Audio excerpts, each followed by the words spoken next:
savez, mesdames et messieurs, nous sommes le 30 décembre 2020 et l'année tend bien évidemment à sa fin. Dans 24 heures, un peu plus d'ailleurs, nous serons certainement, si Dieu le veut, plongés dans l'année 2021. Et bien évidemment, pour l'année 2021 à venir, quelles sont vos attentes en tant que Camerounais? Qu'attendez-vous du gouvernement camerounais pour l'année à venir? Est-ce qu'ils vous ont satisfait en 2020? Est-ce que le gouvernement camerounais a respecté ses cahiers des charges en ce qui concerne la gouvernance au niveau du Cameroun dans tous les secteurs bien sûr connus aujourd'hui? Quelle appréciation vous, en tant que Camerounais, vous en faites? Qui sont ceux demain soir qui seront devant le petit écran pour écouter une fois de plus le président de la République, son Excellence Paul Biya, à la suite, si vous voulez, pour le traditionnel discours de fin d'année, comme c'est le cas tous les 31 décembre de chaque année?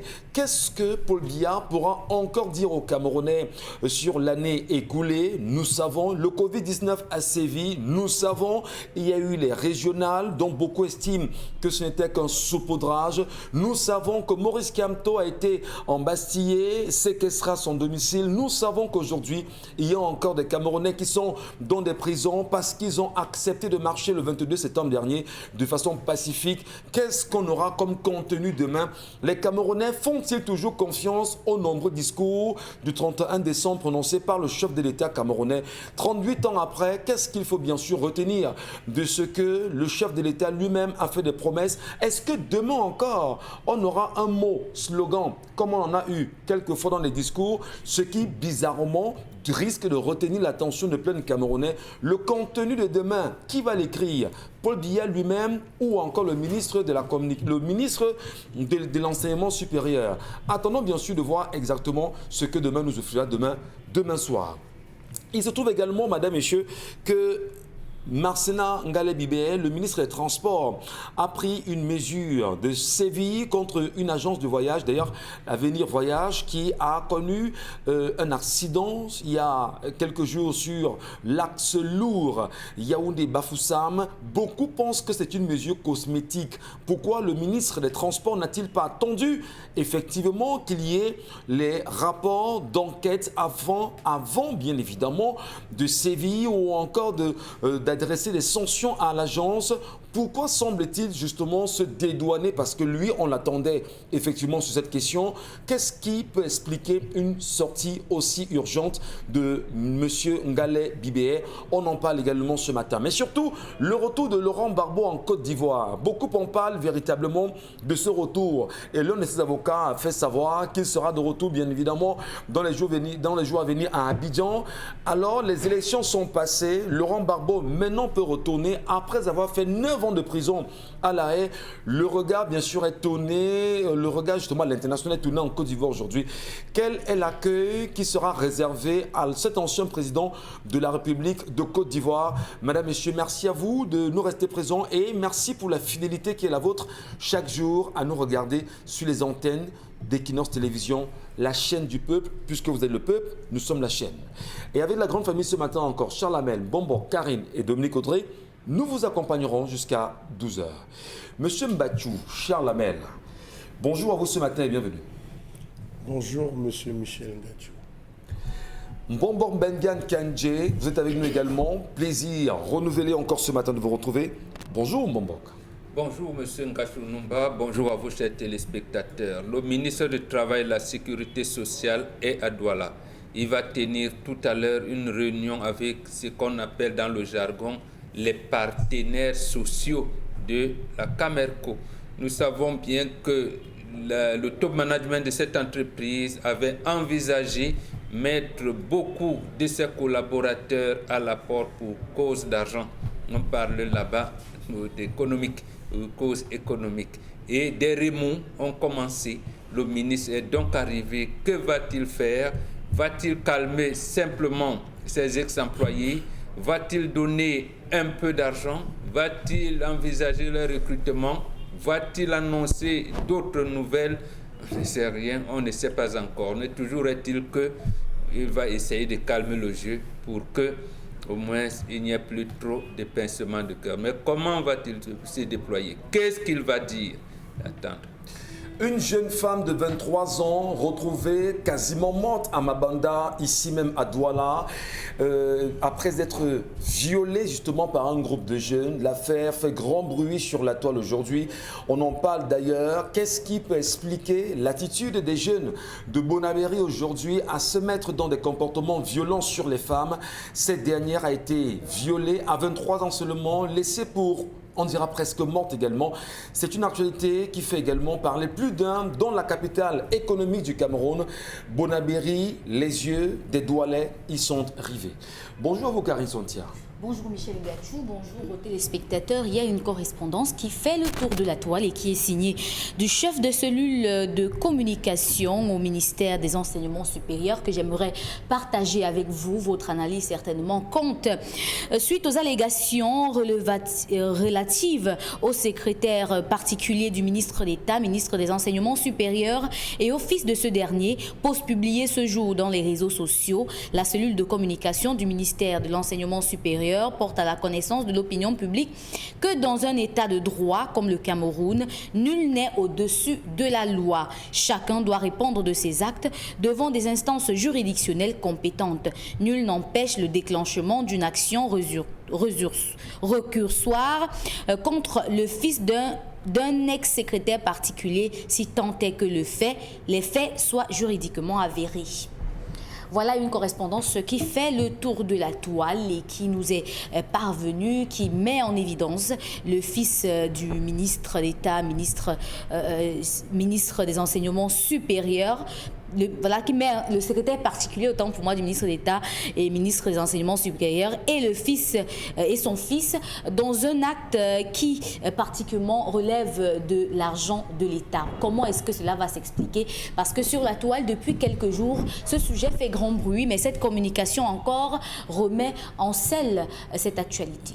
On parle également de cette histoire concernant une jeune dame, fille de ministre d'ailleurs, qui vient d'ériger un immeuble d'un peu plus d'1 milliard à Yaoundé aujourd'hui, fille d'une ponte du régime très connue à Yaoundé effectivement, qui aujourd'hui voudrait être président de la République. Sa fille serait en train d'ériger un immeuble de près d'1 milliard dans la capitale politique du Cameroun. Comment expliquer justement l'origine de ces fonds? Cette dernière qui à un moment donné a été agent de Néo, peut-on justement tracer l'origine de ces fonds et savoir où elle aurait pris autant d'argent pour se faire cet immeuble au Cameroun aujourd'hui, à un moment où on le dit, à qui veut l'entendre, que le Cameroun n'a pas d'argent, mais il y en a quand même qui ont trouvé l'occasion de se faire beaucoup d'argent et pratiquement 1 milliard pour se bâtir un immeuble, alors qu'en réalité on ne produit rien. Est-ce qu'on peut au moins ouvrir une enquête sur ce sujet? Mais si on vend les recrutements, ce sera peut-être possible. On vend les recrutements. Ah, comme c'est le cas avec le ministre de l'Enseignement supérieur. En tout cas, on verra. Donc, on peut vendre les recrutements, c'est 1 milliard. Attendons, ça dépend. Peut-être 5 ans. Si le ministre est là-bas depuis et que son secrétaire particulier est aussi là-bas depuis, ça peut dépasser. Donc, ça. on vend les recrutements, on se fait de l'argent comme ça. Oui. On peut s'ériger quand même. Et vous pensez que le recrutement, c'est 200 francs? Mais je vous rappelle qu'elle était à Néo. Elle était à Néo d'abord. Et aujourd'hui... Et Néo dit qu'il n'a pas d'argent. Et Néo dit qu'il n'a pas d'argent. En tout cas, on verra. Merci à vous. Dominique Audrey, bonjour. Bonjour aux téléspectateurs. Ce matin, je vous raconte l'histoire d'une jeune fille qui est âgée de 24 ans. Et elle est un peu dans l'embarras. On va l'appeler Laurence et on va appeler son vis-à-vis Eric, qui se sont rencontrés par l'entremise d'Eric. En réalité, Eric a grandi et disons qu'il vit en Côte d'Ivoire. Donc, avec les parents d'Eric, ils ont contacté Laurence, ils les ont mis en contact et pendant 4 mois, ils se sont parlé au téléphone. Le 5e mois, Eric est venu au Cameroun et avec ses parents, ils sont venus demander la main de Laurence. Les parents de la fille étaient un peu réticents, mais elle a réussi à convaincre ses parents. Non, c'est un bon garçon, on s'est parlé depuis longtemps, on se parle au téléphone, je le connais et je l'aime bien. Donc les parents ont accepté et pendant la discussion, les parents d'Eric ont fait savoir aux parents de Laurence qu'ils viendraient la prendre dans 3 mois, du moins qu'ils viendraient la doter dans 3 mois. Eric a fait 1 mois au Cameroun avant de retourner en Côte d'Ivoire et pendant tout ce mois-là, il était avec Laurence. Sauf qu'en partant, il a dit à Laurence, puisque je vais venir te doter dans 3 mois, je pense que c'est mieux que tu restes ici une fois, tu restes avec ma soeur, et là quand je viens, c'est la famille, non, tu ne rentres pas dans, essaye de convaincre tes parents. Ce qu'elle a fait, ses parents encore ont accepté, je veux dire que sa mère, puisque son père est décédé aujourd'hui, ses parents ont accepté, et elle s'est retrouvée à faire 1 an et 3 mois dans cette maison sans que Eric ne revienne plus au Cameroun pour la doter. Le problème, c'est qu'elle a vécu avec la sœur d'Eric et qu'en arrivant là-bas, elle dit qu'elle faisait des petits jobs. Et arrivée là-bas, Eric a dit « je ne veux plus que tu travailles ». Donc, elle ne travaillait plus. Il ne donnait pas d'argent pour qu'elle subvienne à ses petits besoins. Et elle s'est retrouvée contrainte à faire un passeport parce qu'elle aussi, elle devait aller au Togo. Lorsque les papiers arrivent, elle va dire à sa mère « bon, maman, moi, je m'en vais en Côte d'Ivoire retrouver Eric et tout ». Sa mère lui a dit, si tu pars, tu m'oublies. Cette nuit-là, sa mère, dit-elle, a des songes au travers duquel son père vient généralement lui faire des prémonitions. Et cette nuit-là, son père a dit à sa mère, si tu laisses ma fille partir là-bas, elle va souffrir parce que cet homme est marié et il a 3 enfants. Sa mère de lui retransmettre le message de son père et elle confronte Eric. Eric lui dit, effectivement, j'ai 3 enfants, mais je ne suis pas mariée. Elle s'est fâchée et elle a plié bagage. Elle est rentrée chez sa mère.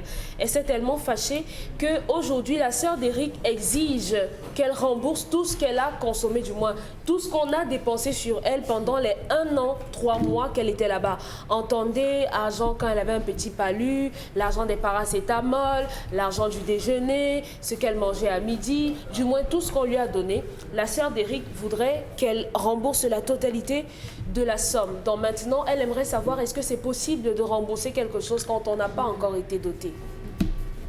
Et la mère du garçon lui a dit, si tu veux, tu rentres, si tu veux, tu ne rentres pas. Vraiment, ça t'engage. Histoire, j'ai envie de dire, raconte également. Voilà. Elle nous l'a raconté, cette histoire, ce matin. Oui. Eh bien, c'est une histoire qui est un tout petit peu très compliquée. Hyper compliqué. Bon, il n'y a rien de compliqué là-dedans. Elle a compliqué sa vie. Mais elle a encore les chances de rentrer chez elle quand même. Non? Elle est déjà rentrée chez ses parents. Alors, mais la sœur du garçon la harcèle et il lui a ramené une liste de tout ce qu'elle a dépensé. Quand elle est rentrée là-bas, ils ont fait un accord. Il y a eu un accord comme quoi tout ce que tu as dépensé, non, il n'y a pas eu justement d'accord. Si elle décide de rompre le contrat qu'il la lie au frère, dans le contrat de mariage entre guillemets, eh bien, elle va rembourser tout ce qu'elle a mangé dans cette maison pendant 1 an et 3 mois. Qu'est-ce qui impose justement à la fille de restituer tout ce qu'elle aurait mangé? Elle a peur, peut-être elle ne veut pas les problèmes.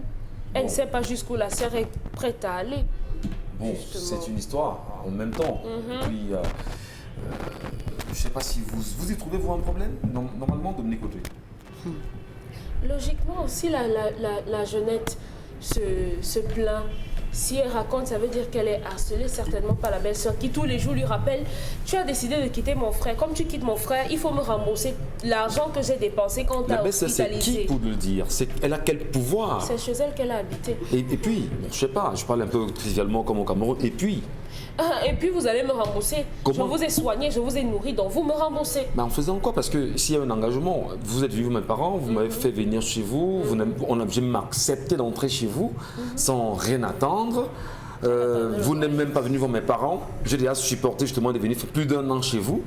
Et vous me demandez de vous restituer. Elle a supporté. Mais soyons quand même sérieux. Elle voulait le mariage, non? Oui, mais justement, demander qu'on restitue. On restitue quoi? Tout. On fait une estimation. Pendant que tu étais chez nous pendant les 1 an et demi, tu m'as fait débourser sensiblement 500 000. Donc tu rembourses. Vous comprenez grand chose à ça, Karine Sontia? Non. En fait, ce que je ne comprends pas, c'est le ménage ou encore le désordre dans lequel la famille de ce garçon vit et celui dans lequel la famille de la fille vit. Parce que depuis qu'on parle, vous sentez qu'il n'y a même pas quelqu'un. C'est comme si elle n'a pas de frère, elle n'a pas de sœur, elle n'a pas d'oncle, elle n'a pas de tante, elle n'a même pas une deuxième personne à qui elle n'a pas de chef de famille. Cette histoire, et je le dis parce que son histoire m'a l'air très très décousue. Maintenant, j'explique pourquoi c'est décousu. Je ne comprends pas comment vous faites pour vous lever de chez vous, négocier avec votre mère pour aller rester chez nous. Genre, le gars est venu, il s'est présenté, il n'a même pas toqué à la porte, il s'est présenté. Il part. il dit que parle à ta mère, non? Donc quand il parlait là, ils n'ont pas dit directement qu'il faut que tu viennes rester. Tout est en tourloupe dès le départ. La famille de ce garçon sait que leur fils est déjà marié, qu'il a plusieurs enfants. Certainement c'est où avec une étrangère et eux ils veulent aussi une fille camerounaise avec qui il peut faire des enfants. Sauf que la famille garde la fille chez elle. Ça c'est une séquestration. Elle a voulu aller là-bas, mais eux ils l'ont menti. Ils l'ont menti. C'est une affaire qui n'est pas juste comme on la voit, parce que lorsque vous entrez dans une famille et que c'est les parents qui viennent vous chercher, vous êtes plus confiante. Il y a une sécurité. Oui, vous êtes un peu vous. plus en sécurité. Vous vous dites que, ok, moi j'ai quand même les volontés du papa et de la maman. Ça veut dire que je suis quand même protégée. Oui. Ça veut dire que même si le gars me fait n'importe quoi, les parents pourraient me protéger. Sauf que dans cette famille, c'est des bandits, c'est des voleurs. Elle était là pour assouvir les besoins de ce garçon pendant 1 mois. Il fallait qu'on vienne tromper la maman parce qu'elle est seule, pour qu'elle accepte que la fille passe 1 mois avec le garçon. C'est comme ça qu'ils le font. Non, un mois avec le garçon. Il avait fait 1 mois avec elle. Qu'est-ce qu'il se faisait? Il voulait une femme avec laquelle, parce qu'il savait que s'il dit à quelqu'un qu'il est en Côte d'Ivoire, on dit que il n'y a pas de rêve sur ça. Il n'y a rien d'important là-dedans. La Côte d'Ivoire, c'est ici à côté. En plus, c'est un pays africain. Il ne pouvait pas dire Maroc parce que, bon, quand vous venez aussi de là-bas, il y a quand même des choses qui changent chez vous. Donc, quand il a dit Côte d'Ivoire et il savait que la fille pouvait ne pas accepter, il fallait qu'on vienne tromper la maman. Des choses comme ça, on ne fait pas ça seul. On rencontre la maman toute seule là et puis elle accepte que sa fille parte. Mais elle fait comment? Elle était trop pressée que sa fille se marie. Et la fille était aussi trop pressée d'être madame telle. Voilà ce qui est arrivé. Voilà 1 an de sa vie et demi qu'elle a mis pause sur ça, sur sa vie. Elle a mis pause sur sa vie. Ces petites activités économiques qu'elle avait, elle ne fait plus parce que le gars disait que non, quand elle sera près de lui, avant qu'il va continuer à faire. Les petits trucs qu'elle faisait pour s'en sortir quotidiennement en tant qu'une jeune femme, elle ne fait plus rien. Elle est obligée de vivre comme le garçon le veut. Et ça donne quoi? Ça donne quoi finalement? Quand vous voulez prendre certaines décisions qui sont très très sérieuses, il faut faire attention. On ne les prend pas à tue-tête comme ça. Ceux qui ont les parents, qui ont les 2 parents, ont la chance de pouvoir avoir 2 avis différents. Mais quand vous avez votre maman, il faut une autre personne qui peut faire le contrepoids. Elle a 24 ans, elle n'est plus un enfant. Est-ce qu'on peut parler ça veut dire qu'elle ne sait pas ce qu'elle veut. Parce que même quand elle raconte l'histoire, elle ne pose même pas le vrai problème. Bon. Le problème, ce n'est pas si on rembourse cet argent. Je vous les renvoie les questions, puisque vous êtes des femmes sur le plateau. On parle un peu de Dominique Audrey. Est-ce qu'on peut parler d'une immaturité de la fille? Moi, j'aime pas quand vous dites que vous êtes des femmes. Non, vous êtes des femmes sur le plateau, vous n'êtes pas des hommes. Vous comprenez mieux les problèmes de femmes. Est-ce qu'on peut dire justement que c'est pas nous qui comprenons. Non, c'est pas nous qui comprennent. Non, on ne comprend pas. Permettez. Quand on Vous mettez dans la peau de la femme. on parle de problème de grossesse, on s'adresse aux hommes. Ça, c'est toute la question. Bon, c'est vous les bantous qui expliquez comment manipuler l'enfant dans le ventre. C'est nous. Dominique a la parole. C'est les hommes qui parlent, non? Dominique a la parole. Est-ce qu'on peut dire justement, Dominique, que ça sent de l'immaturité chez cette fille quand même? Et que son problème est ailleurs. En fait, elle aimerait savoir, bon, comme il a les enfants là, je pars ou je pars quand même. C'est ça le problème de fond. Malheureusement, l'odeur du carburant, je ne sais pas si l'avion prend le carburant. Oui, le kérosène. Pour aller en Côte d'Ivoire, on prend l'avion, non? Oui. Tu sais que le kérosène y est déjà de toutes les façons. Oui, c'est ça. Malheureusement, on lui a vendu le rêve. Comme on vend le rêve à beaucoup de jeunes filles. Vous savez, c'est la période, non? Les benguis de décembre. C'est la période maintenant. On lui a vendu aussi le rêve. Et moi, je ne sais pas. On va peut-être encore insulter, hein. Mais le mariage, ou bien la recherche du mariage, le bien fondé du mariage, repose, je crois, sur un certain nombre de choses. Vous ne pouvez pas parler 4 mots avec quelqu'un, même si vous avez fait les vidéo calls, même si vous avez fait le sexe au téléphone, ça ne veut pas dire que vous connaissez la personne. Ça ne veut pas dire que vous connaissez la personne, ça ne signifie absolument rien. Quelqu'un va me dire que non, il y a des mariages qui se sont faits en 6 mois. Sauf que voilà, 1 an et demi, quasiment 2 ans, et ça n'a servi à rien. À rien du tout. Parce que au téléphone, on vous vend le rêve. Vous ne saurez jamais quelles sont les humeurs de la personne le matin au réveil. Même, c'est pour ça que moi je dis aux gens, ça ne sert à rien de se précipiter, vous allez faire une fixette. Oh, ça fait 6 mois que je suis avec le gars, je n'ai pas encore eu la bague, il ne m'a pas encore épousé, il n'est pas venu voir mes parents. Pourquoi vous courez? Pourquoi vous courez? Vous pouvez prendre 10 ans avec quelqu'un avant de vous marier pour être sûr de ce que vous voulez faire comme C'est choix. sérieux ça, Dominique Audrey? Les diplômes. Aussi sérieuse qu'une crise cardiaque. D'accord, ok. Oui, ça ne sert à rien de courir. Les filles vous regardent ce matin. Ouais, et elles vont insulter ensuite. Ça ne sert à rien de courir parce que cette jeune fille a couru. Parce qu'elle s'est dit, oh enfin, elle n'avait que 23 ans. Mais attendez, vous vivez sur quelle planète? Vous cherchez votre argent. Quelqu'un vous demande de laisser, sous prétexte qu'il va vous épouser, vous le laissez. Pour que après vous dites, je voulais les serviettes. Ouais, il a refusé. Je vais faire comment? Je vais d'abord utiliser un tissu.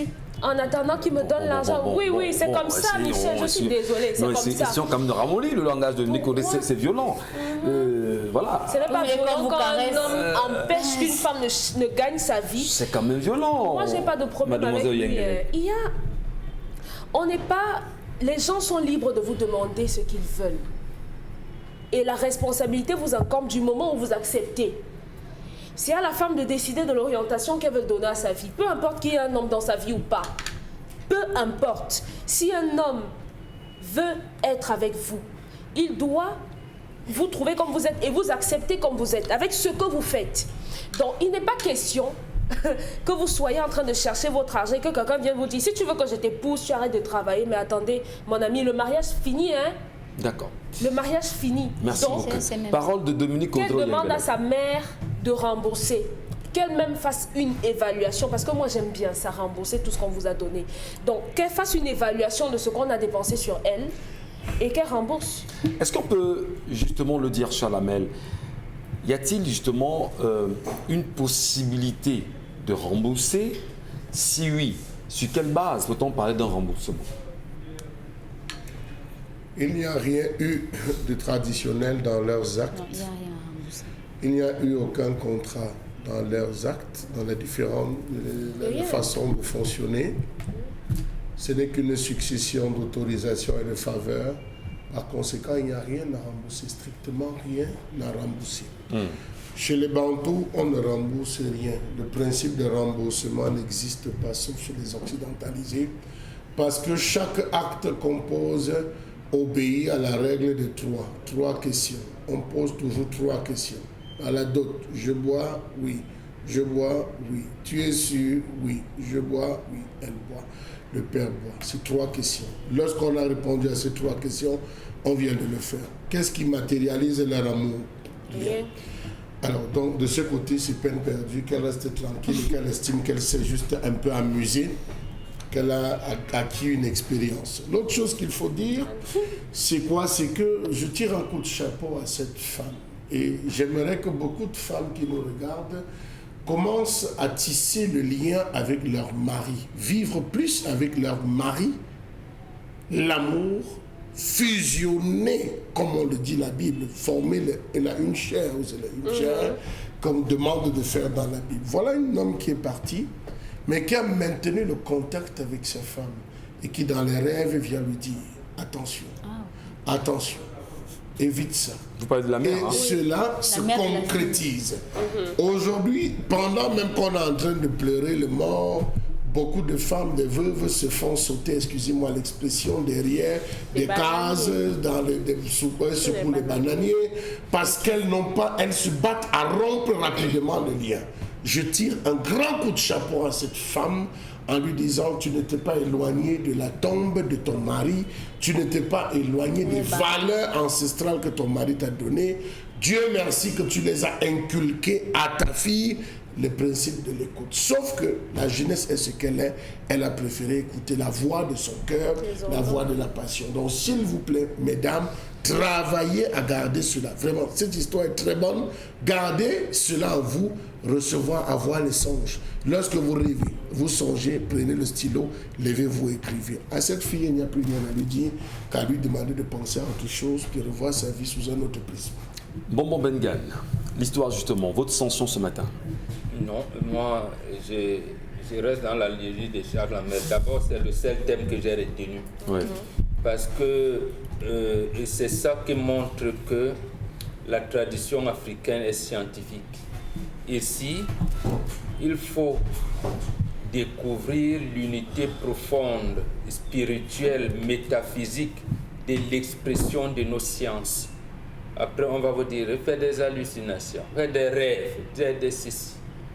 Nous, on ne dissocie pas la métaphysique de la science, tout est lié. Et justement, c'est cette spiritualité-là qui nous amène à maîtriser les sciences, que ce soit les sciences exactes ou les sciences molles, et qui participe à assurer le bonheur et l'harmonie des êtres vivants. Je dis, et ça permet également de dire aux femmes qui ont le malheur de perdre leur mari, ne vous soumettez plus jamais au rite de veuvage chrétien. Les encens qu'on utilise éloignent votre mari de vous. Il ne peut plus assister. Je dis même, faites le veuvage traditionnel. Faites le veuvage traditionnel en invoquant, dès que vous descendez le corps de votre mari, tel vous le dites, viens, dis-nous tout ce qui ne marchera pas. Dis-nous, Orient, continue à nous orienter, il le fera. Il existe des encens naturels. Mais on vous dira que vous invoquez les morts. On vous dira que quand vous le faites, justement, les morts sont morts, il faut les oublier. Ça ne sert à rien de les invoquer. Vous, dans le satanisme. Laissez-moi le banditisme religieux. J'ai vu des choses dernièrement et une de mes cousines m'a dit, les premiers dimanches de novembre, nous allons faire, comment ils appellent ça, vont au cimetière, les catholiques vont au cimetière, ils allument les bougies. Ils disaient, c'est quoi, qu'est-ce qu'on fait là? Non, qu'est-ce qu'on fait là? Les catholiques ont ça tous les premiers dimanches du mois de novembre. Oui. Et alors?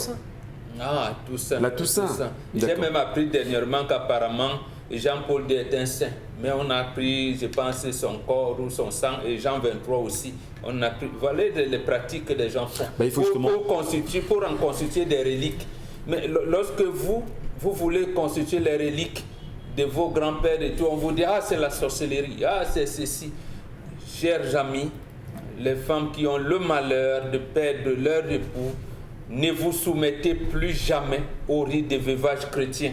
Ils utilisent des mauvais encens qui vous écartent et qui vont même vous empêcher de tenir des conseils de famille dans l'harmonie. Ce qui s'est passé avec le rêve de cette femme, c'est ce qu'on appelle l'unité profonde, spirituelle et métaphysique qui permet de maîtriser les sciences molles et exactes en vue de créer l'harmonie et le bien-être et l'équilibre des êtres humains. Je dis bien des êtres humains. Parce qu'on vous dira que non, c'est Élisabeth qui avait rêvé que Marie qui était que... Bon, là, on parle, on dit, voilà où on a triché. Et c'est cette tricherie-là qui, moi, me retient aujourd'hui. L'idée principale d'ailleurs, rêvez, faites tout pour que votre papa qui est parti vous vienne en songe. Faites tout pour cela, quittez les églises. Il y a des mauvais encens là-bas qui coupent les liens avec votre papa. Alors, les chrétiens qui vous regardent ce matin vous diront justement que vous êtes un sorcier parce que l'encens apparemment vous chasse. Jean, quand Jean était dans de bonnes humeurs, il disait quoi? Tu connaîtras la vérité t'affranchira. Voilà. Donc il faut connaître la vérité. Et il faut justement le dire aux chrétiens qu'il y a des reliques, il y a des crânes au Vatican. J'ai dit Jean-Paul II, ils ont pris les reliques de Jean-Paul II. Il y a des crânes au Vatican. Il y en a que Jean 23 également. Et on en empêche justement à certaines cultures, si vous voulez, certaines ethnies au Cameroun, justement d'aller consulter les crânes, alors que si vous allez au Vatican aujourd'hui, vous y trouverez bien sûr des crânes là-bas, des anciens papes, etc., des anciens qui sont passés par là. Il n'y a aucun peuple qui pratique sur les crânes comme les Roumains. Voilà. Les Roumains ont une culture de crâne très avancée. En Asie, on a certains même qui vont jusqu'à momifier les corps et qui renouvellent chaque année, célébrant l'anniversaire de leur mort. Ils sortent les morts de tombes, leur font asseoir, des jeunes avec les habits, mettent les rouges à lèvres et participent avec eux. Il y a même des formes, des formes culturelles dans le peuple et quand on appelle les langues Mimbu. Bon, les gens pensent que c'est de la sorcellerie. On a transformé ça en des termes répugnants. Alors que ça, c'est l'esprit des morts des ancêtres. Voilà. Mais il n'y a pas de usurpateurs à l'église, il faut y aller toujours, non? Voilà, c'est très important justement. On va simplement dire que, au-delà de l'histoire racontée ce matin par cette Camerounaise qui est gênée parce qu'en réalité, elle aurait vécu un peu plus d'1 an dans une famille qui était supposée l'épouser. Voilà. Elle n'était pas mariée. Elle a vécu dans une famille qui a souhaité l'épouser et aujourd'hui, ayant refusé de continuer justement la mauvaise aventure, elle décide de rentrer chez elle. La famille du garçon demande maintenant à la fille de restituer ce qu'elle aurait consommé là-bas. La famille de la fille doit aussi lui demander de rembourser son temps perdu. C'est 1 an et demi. Si on compte son nombre de salaires, seulement 60 000 voilà, donc qu'elle ne panique pas simplement, qu'elle ne panique pas. Calculer. Et si justement elle sent qu'il y a un problème sérieux, elle peut recontacter Dominique Audrey. Peut-être pas mal d'avocats. Oui, ça peut. Ouais. Merci beaucoup. Ça pourra vous aider. Et justement, le bon côté en même temps, c'est que la maman de la fille a fait un songe dans lequel le père est venu lui dire « Ne laisse pas ma fille partir parce que ce garçon qui veut l'épouser est déjà marié et a 3 enfants. Elle ira là-bas souffrir. » Et d'ailleurs, ce qui amène Bombor et Charlemagne à dire que l'histoire, elle est belle. Effectivement, faisons confiance aux songes, faisons confiance justement aux mots qui nous parlent et écartons-nous de plus en plus de ceux qui nous vendent ce qu'on appelle, pour reprendre le propos de Bombor, le banditisme religieux, la colère.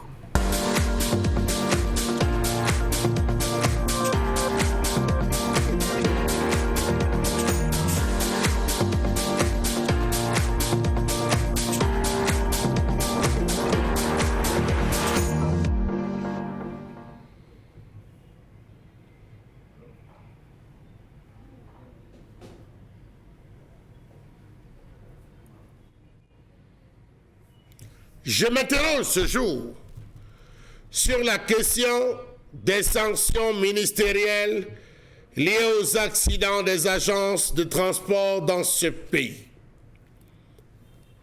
Comment comprendre que dans ce pays, on aime bien déshabiller Saint-Pierre pour habiller Saint-Paul?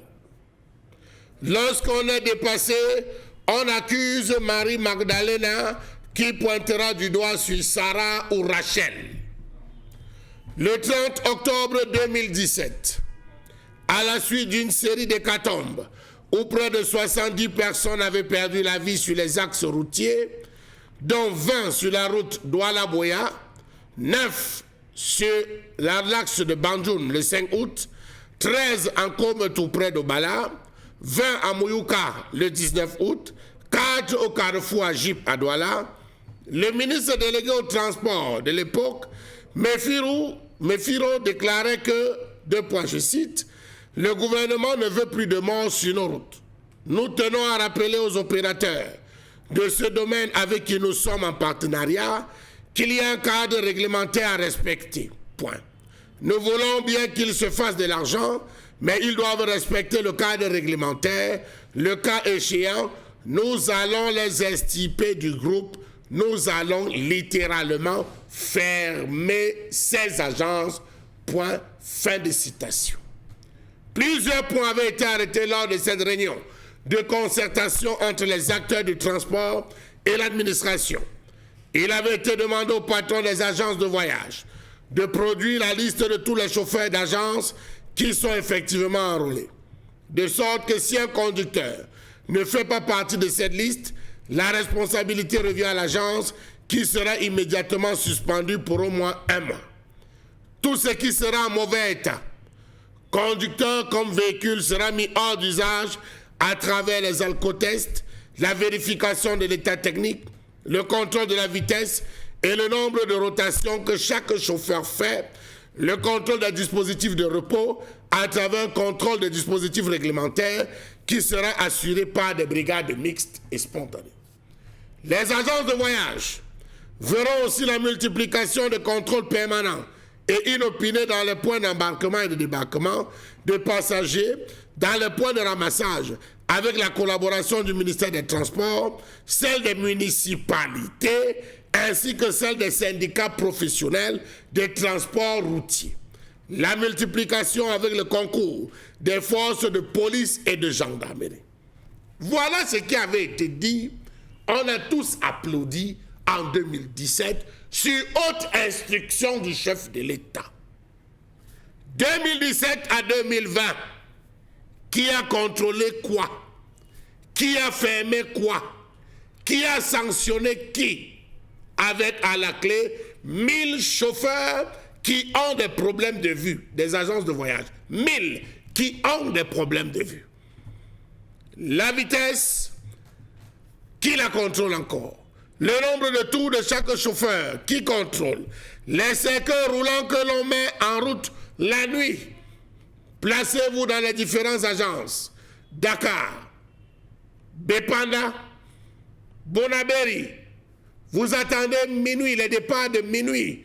Vous allez vous rendre compte que ces bus, ces coasters relèvent de l'époque de Mathusalem. Ces bus coasters qu'on met sur les axes, c'est des cercueils roulants, d'autres qui démarrent. Ils roulent convenablement partant de Dakar jusqu'à Bonaberi. Au niveau de Bekoko, on ouvre le derrière pour permettre le refroidissement rapide du moteur. Voilà ce qu'on vit dans ce pays. Est-il normal qu'un conducteur de bus puisse travailler 2 semaines d'affilée, aller en matinée et retour le soir sans aucun repos? Est-il normal que ce même conducteur qui gagne 50 000 francs CFA par mois, au lieu de se reposer après les 2 semaines d'intense activité, se retrouve généralement dans les camions pour arrondir son maigre revenu? Est-il normal qu'un véhicule qui est censé contenir 70 places se retrouve avec plus de 90 personnes, avec certains passagers debout et d'autres assis sur des tabourets de fortune disposés dans le couloir? Point d'interrogation. Est-il normal que les agences de voyage, dans la majorité, rendent les bus neufs à coups de peinture alors que l'intérieur est dans un piteux état? Question qu'il faut se poser, dont les réponses sont connues d'avance par le ministère des Transports, qui a l'ensemble de ses agents, partenaires, collaborateurs le long des rues. Juste après l'accident de Nomale, le ministre des Transports a suspendu pour une durée d'un mois l'agence de voyage Avenir pour violation grave de la réglementation en vigueur et a manifestement conduit à l'accident susmentionné. Est-ce que la suspension d'une agence de voyage réglera définitivement, mieux, même partiellement, le problème des accidents dans ce pays? Non. Non. A-t-elle même déjà réglé quoi un jour dans ce pays? Comment comprendre qu'à chaque accident de route, la seule mesure prise est la sanction d'eux ou des agences concernées sans aucune suite par la suite? Comment comprendre que la route ou la routine soit la même dans ce pays? Peu importe le nombre de victimes, on sanctionne sans aucune mesure incitative au changement de ce pays. Comment comprendre qu'on suspend les agences de voyage alors que les problèmes sont ailleurs? Comment comprendre que les soi-disant spécialistes des transports parlent de tout, sauf de la sécurité et du confort des passagers dans les bus dits gros porteurs? Comment comprendre que de tels spécialistes aient pu occulter l'absence de la ceinture de sécurité alors qu'accessoire indispensable? La majeure partie des bus, monsieur le ministre Ngale Bibé, n'ont pas de ceinture de sécurité. Et cela passe devant la prévention routière tous les jours. Que dit d'ailleurs le ministre des Transports? Rien. Savez-vous qu'il n'existe à proprement parler pas de ceinture de sécurité dans aucun des bus de 70 places alors qu'il existe des contrôles des agents de prévention? Savez-vous que cela va même jusque dans les bus dits VIP? Savez-vous qu'au moindre choc, il est tout à fait normal que les passagers soient ballottés à l'intérieur comme des grains de maïs dans une bouteille que l'on secoue? Savez-vous que les bus dits de 70 places sont à l'origine conçus pour abriter 60 sièges? Savez-vous que lorsqu'ils arrivent, chez nous on enlève les sièges et on en ajoute 10? Savez-vous qu'ils font tout cela pour gagner 10 places supplémentaires? Savez-vous que les bus qui ont conservé les sièges d'origine sont baptisés VIP ou Prestige? Comme quoi, ce qui est ordinaire chez les Blancs est prestige chez nous. Et vous avez validé. D'où sort cette escroquerie monumentale qu'on appelle VIP? Vraiment. Comment donc comprendre que ce soit le ministère des Transports et tous ces spécialistes qui valident cette énorme tricherie des transports VIP et des classiques et des ceci? Comment est-ce qu'on est arrivé à délivrer, ou comment est-ce qu'est délivrée la carte bleue qui détermine le nombre de passagers autorisés dans un véhicule de transport en commun? Dans tous les cas, nous sommes en fin d'année, attendons tout simplement que la prévention nous routière se lève et nous dise qu'elle a fait un chiffre de 14 milliards de francs CFA. Là, nous allons applaudir la prévention travail, mais nous serons en train d'enterrer nos morts, ou peut-être à l'étape de la collation. Comment comprendre que depuis des années, plus on se plaint, plus on sanctionne, moins il y a un changement? Rappelons-nous qu'en octobre 2010, le Cameroun a enregistré 23 morts et 105 blessés en 3 mois. 2 accidents et 3 morts le 1er octobre, alors que le ministère des Transports avait suspendu 3 agences de voyage, 55 chauffeurs et 32 véhicules. La sanction tombée 1 mois.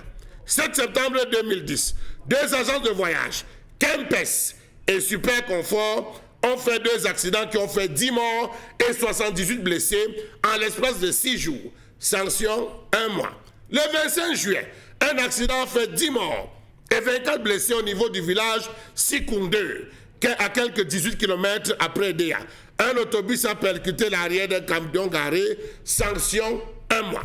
Le 17 août, le ministre d'État chargé des Transports a d'ailleurs suspendu Finesse pour une durée d'1 mois, 2010. 2012, le Cameroun a battu les records avec des chiffres alarmants. Suspension de plusieurs agences de voyage. Rappelons-nous que le 24 octobre 2019, le ministre des Transports annonçait la suspension pour 3 mois de la licence de transport public de l'agence de voyage interurbain Général Express Voyage au motif d'un accident ayant fait 15 morts. Pour 38 morts, on suspend à 1 mois. Après 1 mois, il y a quoi? On reprend tranquillement et tout passe, la vie continue. La colère, bien sûr, de Charles a même battu ce matin, madame, monsieur. Avez-vous compris grand chose à la réalité sur nos axes routiers aujourd'hui? Mais surtout, avez-vous compris grand chose à la décision du ministre des Transports, monsieur Ngale Bibé? Avez-vous compris grand chose, justement, à la négligence, on va dire même à l'abandon du chef de l'État, qui pour lui, ça ne lui dit absolument rien, qu'autant de Camerounais puissent mourir de la sorte sur nos axes routiers?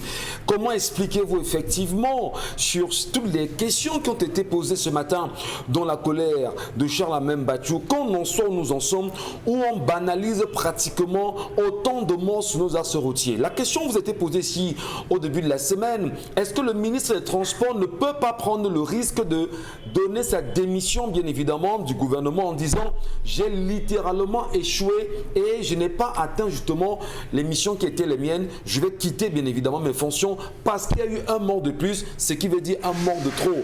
Comment rester aussi muet? Et là, nous posons la question aux Camerounais. Comment restez-vous aussi muet face à une situation pareille? Aucune pétition n'a été rédigée, que ce soit à l'endroit du ministre, que ce soit à l'endroit même du chef de l'État, qui est l'entrepreneur justement de l'État et qui, l'entrepreneur en chef autant pour moi, qui n'en dit presque rien aujourd'hui. Est-ce que les Camerounais, eux aussi, ont validé toutes ces morts sur nos axes routiers au Cameroun? Quelle attitude, quelle appréciation, quel regard, quelle entre guillemets folie peut bien animer un peuple pareillement?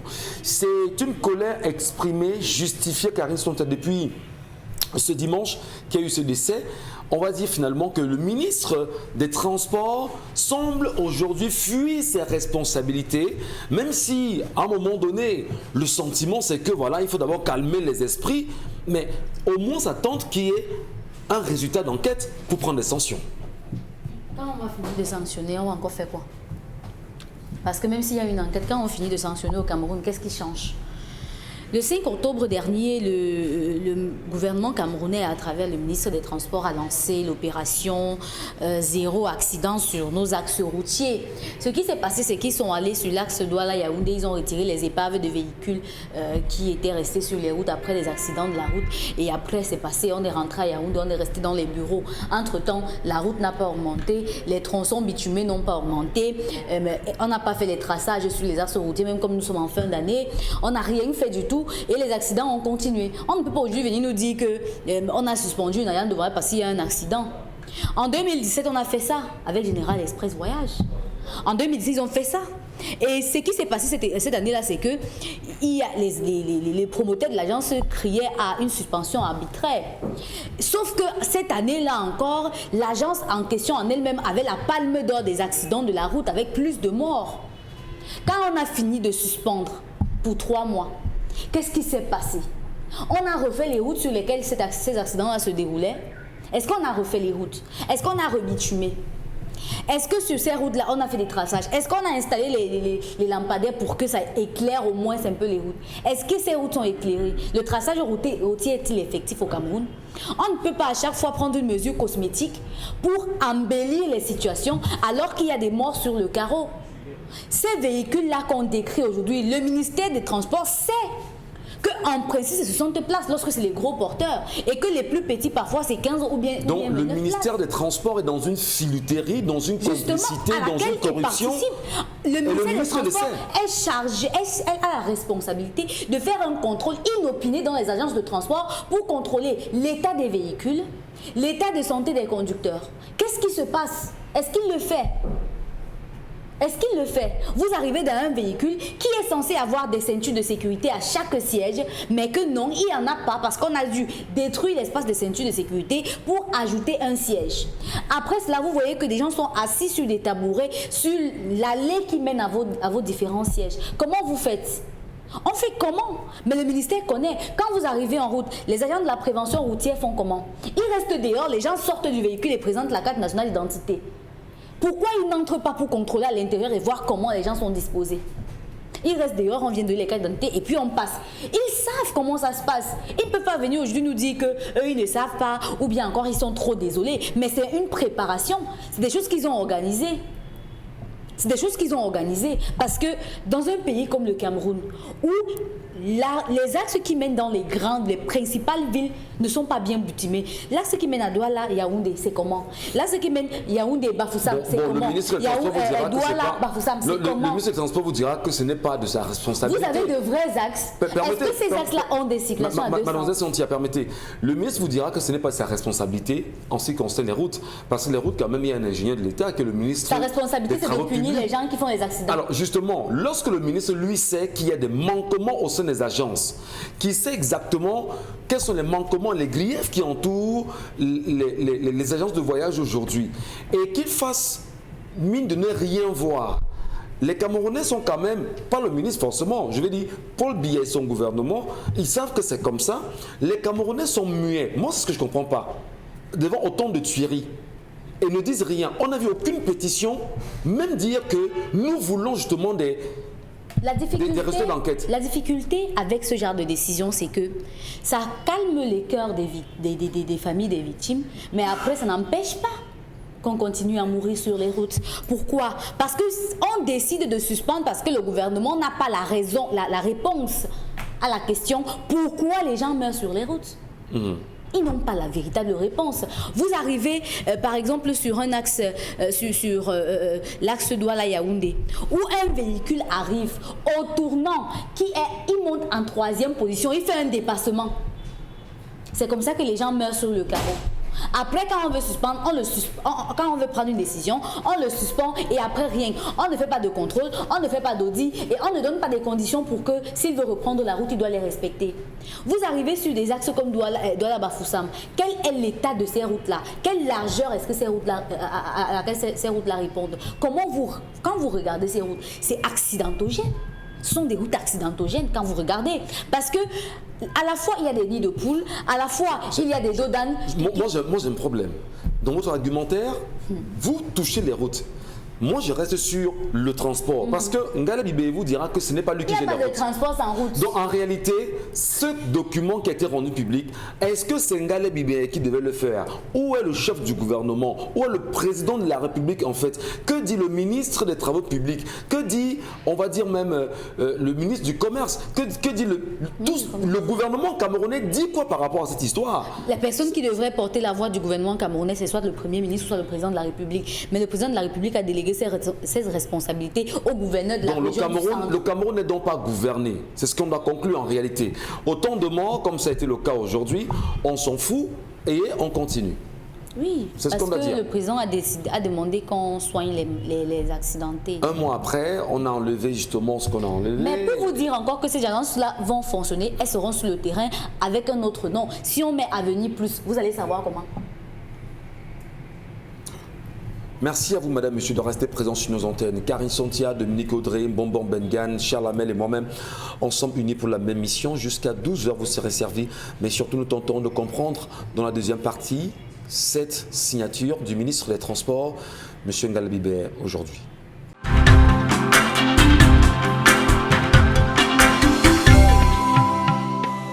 Merci beaucoup, merci infiniment à la réalisation Emmanuel Wapi qui s'en occupe d'ailleurs avec monsieur Fongo Emos aux caméras et Cédric Chounam derrière le son. Madame, messieurs, merci de nous rester présents sur les antennes de Kinos Télévision avec 10-12 le Zénith, votre talk show qui vous accompagne chaque jour de lundi à vendredi. Nous sommes pratiquement en fin d'année aujourd'hui et à la fin de l'année, on ne nous dit rien sur l'affaire Ouazizi qui reste encore pendante devant le tribunal militaire et dont on n'en parle toujours des solutions évidentes. Les Camerounais demandent toujours des comptes et se demandent où est-ce que le corps de Samuel Ouazizi a été posé aujourd'hui. La presse camerounaise continue de s'en indigner d'ailleurs. Espérons peut-être que demain, lors du discours du 31 décembre 2020, Paul Biya pourra dire un petit mot concernant Samuel Ouazizi et se poser justement des vraies questions sur cette enquête qui ne cesse de durer et qui n'a toujours pas donné ses résultats aujourd'hui.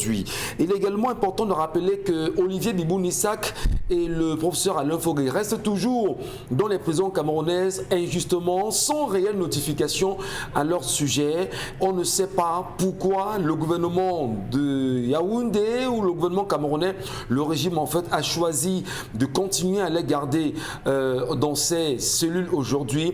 Est-ce que le vœu reste toujours celui-là de tout faire pour fragiliser le mouvement pour la renaissance du Cameroun? On sait aujourd'hui que le professeur Maurice Kamto est libre de ces mouvements après avoir connu lui aussi un peu plus de 2 mois de résidence surveillée. C'est des questions quand même qui nous interpellent encore. Paul Biya pourra-t-il dire un mot demain? On pose bien évidemment la question. Attention à vous Camerounais, le vaccin contre le Covid est en train de connaître des proportions inquiétantes en Europe aujourd'hui. Des lois sont en train d'être étudiées et qui seront mises en place pour imposer bien sûr que ce vaccin soit administré à ceux qui souhaiteraient rentrer dans l'espace Schengen. Effectivement, nous on demande également aux Africains qui nous écoutent, qui nous regardent ce matin, effectivement de faire très attention. Est-ce que ce vaccin vous l'accepterez? D'ailleurs, d'après certains articles lus dans les tribunes internationales, d'aucuns laissent croire que l'un des présidents de la première, entre guillemets, puissance mondiale, qu'il n'aurait pas pris ce vaccin, que ce qu'on lui aurait administré n'était pas ce vaccin, et que l'un des présidents également d'un pays, dit-on, très fort sur le continent africain, aurait dit qu'il a été mis en quarantaine et que sa quarantaine est terminée, que ce n'est que du saupoudrage. Il faut faire attention, ce n'est qu'une vulgarisation justement de ce vaccin contre le Covid-19 qui, dit-on encore, les anthropologues, même les scientifiques, ne sont pas encore d'accord sur le type de vaccin qui sera bien sûr administré aux uns et aux autres. Au moment où les lois sont en train d'être étudiées en France et bien sûr dans d'autres pays en Europe, les Africains, où en sont-ils? Que disaient-ils? Et il est important de préciser, Karine Santia, que celui-là qui a reçu le prix du CAGIC pour la création autour du Covid-19, lui au Cameroun, malheureusement, il en est mort. Il est décédé. Parce que lui, il était dans la pharmacopée traditionnelle. Junior Christian Bekono-Meyon, oui. Il est décédé des suites de brûlures. Malheureusement. Il préparait ses remèdes pour notamment le centre de recherche, l'Institut de recherche médicale et de l'étude des plantes médicinales, l'IMPM à Yaoundé. Et pendant ce temps, la cocotte a explosé. Le temps d'aller fermer le gaz, il est tombé et a atterri sur l'eau bouillante, ouais. En fait, de liquide d'eau bouillante qui était versé au sol. Alors, vous nous rappelez le prix qu'il a obtenu? Oui, c'était le prix, il avait obtenu le prix de la pharmacopée Covid-19. Le prix de la pharmacopée Covid-19 décerné par le ministère de la Recherche scientifique et de l'Innovation. Dire finalement qu'elle aurait écouté Mbombo Bengan enfin, afin de décerner certainement... C'est un peu secret, Mbombo. Oui, mais on n'a pas fait vraiment écho autour de tout ça, c'est bien dommage. Malheureusement, on est mort aujourd'hui. Il est inscrit depuis qu'on a créé l'Institut des recherches médicales et des plantes médicinales avec ce laboratoire. Il est instruit, premièrement, qu'on doit aboutir à la fabrication de médicaments améliorés. Donc, dès lors que vous déposez vos ingrédients, vos éléments qui vous permettent, comme c'est le cas d'espèce, de soigner Covid, on les récupère, on les examine et on agrée. On vous associe dans l'élaboration parce qu'il est dit là-bas, dans le protocole de l'OMS, que nous ne savons pas faire le dosage. Donc en réalité, ce monsieur ne devait plus travailler avec des méthodes artisanales chez lui. Il devait être, ces méthodes devaient être supervisées là-bas. Voilà ce qui est fait. Mais comme dans notre pays, peut-être il faut donner un peu à gauche, on donne un peu, on va fabriquer, nous on va mettre, ainsi de suite. Voilà ce qui s'est passé à Madagascar, illustre très bien comment devrait fonctionner cette méthode-là. Ce qui fait d'ailleurs dire à certains Camerounais que la marmite de l'OMS, que dans l'ancienne marmite, l'OMS est rentrée là-bas. Bon, c'est juste pour rire, mais c'est pas bien, en tout cas. Allez, revenons justement à la question essentielle des sanctions ministérielles liées aux accidents dans le pays. Collègue exprimé par Charles Abem-Battu ce matin, on ne vous a pas entendu là-dessus, Dominique Audrey. Il est important également de se demander pourquoi des sanctions, à un moment donné, qui n'aboutissent forcément pas et qu'il y ait autant de morts malgré des sanctions. Les morts vont continuer, Michel. Malheureusement, le Cameroun, depuis sensiblement 2019-2020, les statistiques présentent le Cameroun avec un taux de 16 000 accidents par an, avec soit 1200 morts. Et l'OMS présente le Cameroun avec environ 6 000 morts par an pour des accidents.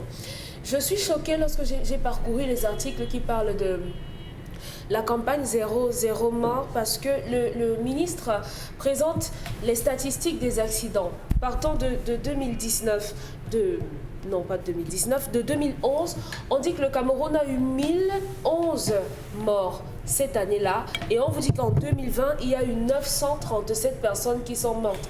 Moi, je ne sais pas, est-ce que l'objectif est de réduire le nombre de morts sur les routes ou de réduire les accidents pouvant causer la mort sur les routes? Je veux dire que, est-ce qu'on devrait se gargariser d'avoir le moins de morts ou bien de n'avoir pas de morts? C'est bizarre parce que l'Afrique et le Cameroun également, l'Afrique est présentée comme le continent étant le moins motorisé, mais avec le plus d'accidents sur les routes. On a moins de voitures, on n'a pas véritablement l'occasion d'avoir un trafic assez... disons qu'on a un trafic assez dense, mais on n'a pas de route. Oui, et encore moins de véhicules, contrairement à d'autres pays où il y a plus de voitures, plus. Mais là-bas, c'est tellement régenté que ici, les gens meurent plus. Moi, dans d'autres pays... Il est important de mentionner qu'au Cameroun, il y a en moyenne 1200 morts chaque année sur les axes routiers. Sur les axes routiers, justement. C'est ça le problème. Et aujourd'hui, la campagne zéro accident, c'est qu'il fallait nettoyer les routes, enlever les carcasses, enlever les voitures stationnées et traquer les chauffeurs irresponsables. Mais ça ne suffit pas. L'opération doit être menée conjointement parce que l'état des routes est facteur des accidents. Il y a combien de nids de poules? Les routes ne sont pas éclairées. Donc, vous voyez, je vous ai raconté la seule fois où je suis passée par Bafang là-bas, il n'y avait pas de route. On fonctionnait avec les éclairages des différentes voitures qui venaient. Et le chemin était tellement étroit qu'on nous a cité le nombre d'accidents. On a eu en 2019, on a suspendu l'agence. En 2017, on a suspendu encore cette agence-là qui avait causé 15 morts, qui avait fait un dépassement en 3e position. En 2018, on a encore suspendu une agence qui n'a pas respecté les normes. Mais sauf que, on en arrive même à suspendre les chauffeurs. Quels sont les moyens? Lorsqu'on vous suspend, on devrait vous recycler au moins. On devrait procéder à une sorte de recyclage de l'agence et des chauffeurs. Si pendant un mois, vous ne travaillez pas, ça veut dire qu'il faudrait qu'on vous prépare pour que vous reveniez sur le terrain. Est-ce qu'on n'est pas un peu trop tendre, là, Dominique, avec le ministre des Transports qui, en réalité, reçoit la feuille de route gouvernementale, si vous voulez. Il va vous dire que ce n'est pas lui qui doit conduire. Est-ce qu'on ne peut pas dire que c'est Paul Biya le problème de façon sérieuse? Parce que le chef de l'État a promis aux Camerounais, dans ses grandes ambitions, souvenez-vous, d'avoir pour priorité les axes routiers au Cameroun. Parce que lorsqu'on le dit aujourd'hui, on a le sentiment que si on meurt sur les routes, c'est peut-être le ministre des Transports, mais le chef de l'État, lui, il a fait des promesses en ce sens qu'il n'a pas tenu. Et voilà, ces promesses qui n'ont pas été tenues, les gens en meurent tous les jours. Donc c'est lui en réalité le problème aujourd'hui. Le ministre, le président. Le président de la République. Qui a nommé le ministre. Qui a nommé le ministre. Le problème, le ministre ne peut être responsable du fait qu'il n'ait pas un contrôle, qu'il n'ait pas le contrôle sur les agences dont il a la responsabilité. Ce n'est pas lui qui choisit les chauffeurs, ce n'est pas lui qui conduit. Mais maintenant, il a un droit de regard, un devoir de regard sur comment est-ce que les agences fonctionnent. Monsieur Mbachou a évoqué le nombre de temps que mettent les chauffeurs. On a parlé, il a fait des dons d'alcotest. Moi, depuis que je voyage, depuis que je prends même simplement le taxi, j'ai jamais vu ce à quoi ressemble un alcotest. Je n'ai jamais vu un chauffeur faire un alcotest. Ouais. Tout ce qu'on les voit faire, c'est descendre des voitures, prendre 500 en maugréant, prendre 1000 francs, descendre et aller donner et revenir s'asseoir tout simplement. C'est tout ce qu'ils font. La prévention routière qui est censée prévenir les accidents, s'assurer du contrôle. Depuis que je vois, je ne sais pas si j'ai mis la ceinture de sécurité, le truc là. Bon, vous ne devez pas le dire à la télévision. Je ne le dis pas pourquoi. Si, c'est pas ma voiture. Oui, pour que les enfants qui vous regardent justement sachent qu'ils devraient en avoir dans des voitures qu'ils prennent. Vous devez simplement leur dire qu'il faut toujours toujours se mettre une ceinture de sécurité. Malheureusement, les voitures dans lesquelles, malheureusement, les bus dans lesquels ils voyagent, il n'y en a pas. Là où il y a la ceinture de sécurité, c'est ça qui est VIP. Même là-bas, il n'y en a pas. Il n'y en a pas. Ah bon? Non, il y a au moins l'eau, on vous donne l'eau et le pain chargé. Non, mais il n'y a pas de... avec la tomate, non.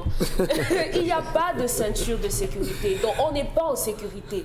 Les bus aujourd'hui, les bus de transport se sont transformés en sorte de taxi. À chaque minute, ils s'arrêtent et ils prennent des gens. Vous êtes obligé de voir des gens placés sur des marches. Il n'y a pas de contrôle, Michel Ngachou.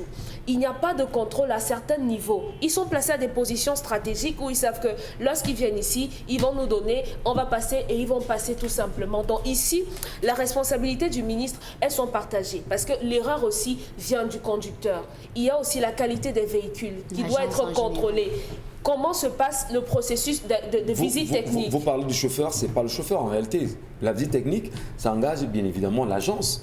Ça engage justement l'État du Cameroun, ça engage le ministère du Transport qui a des injonctions justement à l'endroit justement en 2016, on a suspendu un chauffeur de Binam pour 1 an parce qu'il a causé un accident qui avait, je crois, 15 à 20 morts, sensiblement par là, je ne m'en souviens pas. Oui. Et récemment encore, il y a des gens à qui on a retiré le permis pendant des mois. Donc il faudrait, voilà, il y a un travail de fond à faire, le contrôle des véhicules. Il faudrait qu'on envoie des gens sur le terrain parce qu'à la fin on se demande à quoi sert le budget de ce ministère. Très bien. Bon, Mbengan Kandji, est-ce qu'on peut comprendre justement votre appréciation des sanctions ministérielles liées aux accidents dans ce pays? Il y a eu tellement de sanctions, les accidents sont pérennes. Comment les stopper à travers les sanctions? Ou du moins, comment stopper la saignée par une action, je vais dire, du peuple camerounais aujourd'hui? Non, mais il faut faire des routes et continuer avec les campagnes de sensibilisation. Même en Europe et aux États-Unis, on n'a jamais arrêté les campagnes de sensibilisation. Oui. Mais il faut faire les routes, le faire. Parce que ici, il faut quand même qu'on essaie en temps d'éviter de nous tirer en des... Bon, j'aimerais bien voir sa responsabilité dans ce qui s'est passé. Peut-être la sanction administrative qu'il a prise, moi je considère cela comme une mesure conservatoire qui fait que comme il y a eu trop de désolation, de colère, bon, même l'agence en question sur le plan moral peut dire j'ai fait 2 semaines, moi je suis l'agence a fait 1 jour. Ils ont fait un communiqué. Donc ils peuvent même prendre une semaine, 2 pour dire je vais sursoir parce que voilà, pendant un moment, c'est comme ça que je perçois cela. Maintenant, il y a un ministre, celui des Travaux publics, il avait commencé, il a engagé depuis 2016, je pense, ce qu'il a appelé lui-même le revêtement confortatif de la voie routière. Bon, nous, en langage indigène, on parle le bouchage des trous. Le bouchage des trous. Bon, où est sa responsabilité dedans? En bouchant les trous, est-ce qu'il a vu qu'il y a quand même des bus qui se sont effondrés, il faut voir? Est-ce que là, il a parlé, si c'est revêtement, quoi, des dalettes, il a parlé des dallots, quoi, là, je ne maîtrise pas votre langage compliqué. Il y a également des ponts. Donc, c'est un travail, Dominique a dit, c'est transversal. Celui qui fait les routes, ce n'est pas le ministère Ngale Bibé. Il y a un ministre qui fait les routes. Il y a un autre ministre qui attribue les marchés. Il attend donc, quand Ngannou s'est dit, il faut faire la route. L'État lance et Talba Mala est là, il doit voir, lancer le marché, et ainsi de suite, ainsi de suite. Donc, justement, et laissons, quittons un peu ce coup de l'émotion. L'émotion, le ministre du Transport doit partir. Mais cher ami, c'est pas comme ça. S'il y a une responsabilité assumée, c'est le président de la République. C'est lui qui a lancé sa campagne de grandes ambitions en disant priorité des priorités, infrastructures routières. C'est lui qui doit répondre. Et il a prêté serment. C'est ça qui est au Cameroun. Donc vous oubliez, c'est lui qui doit répondre et vous allez voir. Et ça a commencé avec Ahidjo. Le président est bon, c'est son entourage qui est mauvais. Vraiment, si vous... Mais c'est cher ami, Ahidjo descendait contrôler les chantiers. Même en fin d'année, il contrôlait lui-même. Il descendait, il n'avait même pas trop de garde corps, il descendait avec un garde de corps, un seul, dans sa voiture d'avier, et il contrôlait un peu. Donc nous sommes mal barrés depuis 38 ans. Voilà, donc non, justement parce que vous-même, vous ne voulez pas chercher où se trouve le problème. C'est comme si il y a des gens, on s'est dit, bon, comme Bombok est là, non, c'est pas comme ça. C'est l'entrepreneur en chef, le principal responsable de ce qui se passe. La gendarmerie et la police, par exemple, devaient faire, avec le ministère des Transports, des campagnes. Il y avait un journaliste qui a pris sa retraite, Eli Pokamopo. À la CTV à l'époque, il avait des émissions spécialisées sur la sécurité routière. Nous, on ne parle même pas de prévention. On parlait de sécurité routière. Quand on parle de sécurité routière, les chauffeurs vont réviser leurs cours d'auto-école parce que là-bas, on leur apprend qu'on adopte la vitesse de la voiture à l'état de la route. Donc, ça leur permet de réviser les cours. Ça permet aux agents, aux policiers et aux gendarmes qu'on envoie pour cette brigade routière-là de réviser leurs cours et de sanctionner le cas échéant. Donc, ça permet aux usagers que nous sommes de savoir comment s'en tenir, de demander ci et ça. Maintenant, bon, comme chez nous, un certain gars comme Eli Pokamopo, il aurait pu être consultant. Peut-être au ministère des Transports, peut-être, et c'est pas moi. Voilà, au ministère des Travaux publics, ou même à la CTV, ou dans des trucs. Voilà des gens, ou même qu'on lui permette de créer un cabinet, une consultation dans ce sens. Mais dans notre pays, bon, on t'oublie, on te dit, bon, on va prendre ta pension. Alors, M. Mbachou, on fait comment dans ce cas-là? On reste tranquille, on regarde, on salue les initiatives, les décisions, les communiqués, comme c'est le cas avec le ministre, et on regarde tout le temps les gens mourir. Et on reste tranquille, c'est ça? Avant qu'on ne puisse indexer le chef de l'État, je pense quand même que le ministre des Transports a à son niveau un ensemble de leviers qu'il devrait actionner pour pouvoir mener à bien et réguler un ensemble de choses. Dans les pays industrialisés, comme en Europe, vous n'entendrez jamais qu'il y a eu un accident de 5 morts. Les scores qu'on a au Cameroun, c'est des scores qui surprennent étrangement. Suivez quand on parle des infos d'Afrique, sur les autres chaînes. Il y a les routes. Oui, sur les infos de l'Afrique, quand on revient sur le Cameroun, justement qu'on abordait cette affaire de 38 morts. Mais regardez, suivez la page de ces différentes chaînes. Mais les gars, c'est tout. Comment on fait pour mourir 30 personnes et le peuple reste amorphe? Ils sont très nombreux dans ce pays. Mais qu'est-ce qui se passe? Non. Monsieur Michel Ngachou, expliquez-moi comment un seul ministre des Transports peut délivrer 4 agréments à une seule personne. C'est le chef de l'État qui va venir lui demander. Oui. Pourquoi est-ce qu'il a donné 4 agréments à une personne? Oui. Non, papa, jamais, non. Au conseil de ministres, le président n'est pas au courant qu'un seul ministre a donné 4 agréments à une seule personne. À ce moment-là, on demande au président de démissionner. Oui, même le ministre doit démissionner. Le président d'abord, parce qu'il est un nombre de collaborateurs. C'est le président qui a nommé le ministre démissionne le premier pour faire honte à son président. Non. En disant je m'en vais. Je m'en vais, je ne peux plus travailler dans une telle atmosphère. Donc vous avez des gars ici qui ont 5 agréments. Si vous voulez aussi toutes ces agences détenues par une seule personne, c'est pas sérieux. À peine il a fait l'accident. Mais allez voir dans toutes les agences. On a effacé. On a dû le remplacer par un nouveau nom. Dans les images, vous pouvez voir. On a effacé, on a dû le remplacer par un nouveau nom. Mais le ministre, donc, justement, devait sanctionner, sachant que cet individu à 4, il devait sanctionner le groupe. Qui délivre? L'agrément, c'est le ministre. Donc le ministre lui-même, c'est le problème d'abord. C'est pour ça que je dis que je commence par le ministre, c'est lui d'abord le problème. Qui a nommé le ministre? Monsieur Michel Ngatou, laissez-moi, Paul Biya, laissez-moi, je tape d'abord le ministre. Premier point. Après le ministre, monsieur Michel Ngatou, parce que nous avons vu, vous riez. Je le sais parce que vous dites que vous attrapez d'abord le premier ministre. Oui, je l'attrape d'abord. Vous le permettez-moi. Le ministre peut se dédouaner. Mais les sanctions de 1 mois, on n'en a plus besoin. Bon, on va se rappeler de l'affaire Bon Pied la Route. Oui. Qu'est-ce qui est arrivé à Bon Pied la Route? Il a fallu que le ministre frappe du poing sur la table pour fermer cette agence. Mais c'est ça qu'on attend, mon bobo.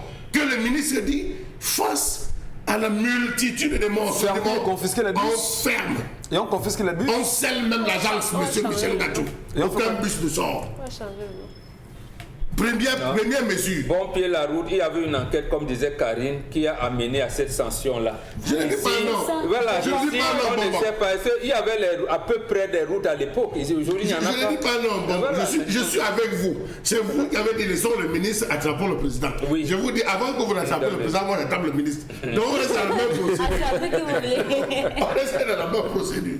Monsieur Michel Ngatou, vous avez un autre fait. Tous les gros porteurs qui sont achetés ont les moteurs plombés. Les moteurs sont plombés afin de maintenir un seuil de vitesse à ne pas dépasser. Lorsque ça arrive au Cameroun, ils déplombent. Quand ça arrive, la vitesse maximum c'est 80.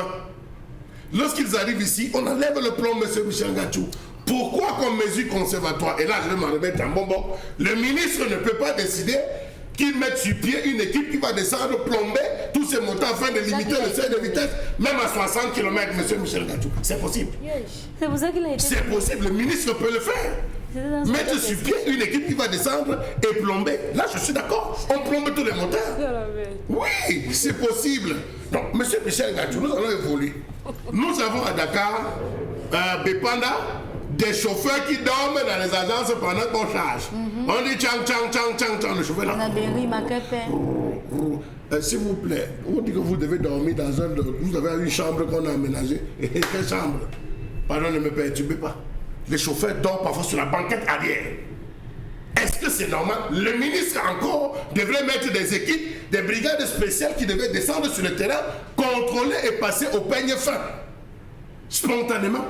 Est-ce qu'il y a pas? Le bordereau, c'est à quoi? Tous les chauffeurs qui voyagent s'arrêtent à Bonabéry, payent 500 francs au niveau de la communauté, on contrôle le bordereau. Mais monsieur Michel Ngatou, au Mali, au Sénégal, au Rwanda, tous ceux qui sont assis dans le couloir, au Sénégal, on les appelle les sans-fous-la-mort. Tous ceux qui sont assis dans ces différents espaces, monsieur Michel Ngatou, ont une condamnation de 6 mois à 1 an de prison. Parce qu'ils ont... Quand on commence à arrêter les individus qui sont assis au milieu, qui sont assis, qui sont debout ou assis, on frappe une condamnation de 5 à 6 mois de prison. Allez dans les agences de voyage à Banganté, ils sont pêle-mêle là-bas. Arrêtez-les. Voilà des choses qu'on doit mettre en place. Toute personne attrapée en cancer de surcharge, on l'incarcère d'abord. Monsieur le ministre, c'est possible de le faire. C'est possible de le faire. Si on interpelle 1, 2, 3, 4 personnes, vous allez voir. Les gens vont dire, je n'entre pas. Je ne m'assois pas. Et le bus, justement, qui a fait l'accident, il y avait des surcharges.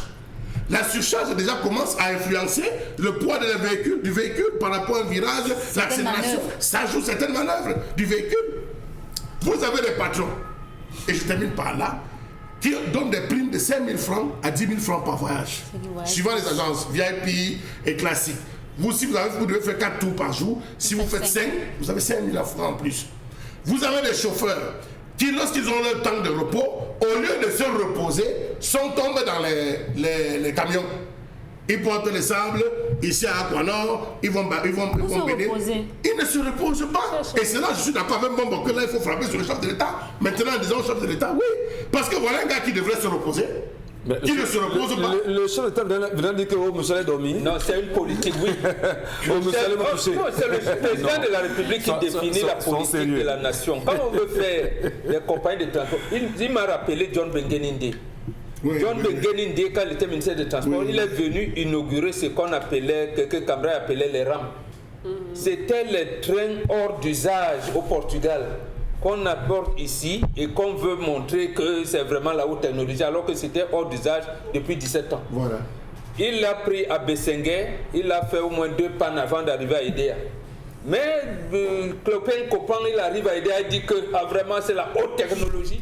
Et là, le ministre est condamnable et on l'a enlevé tout de suite. Voilà. Donc, ça veut dire qu'en fait, qu'il entre dans les magouilles.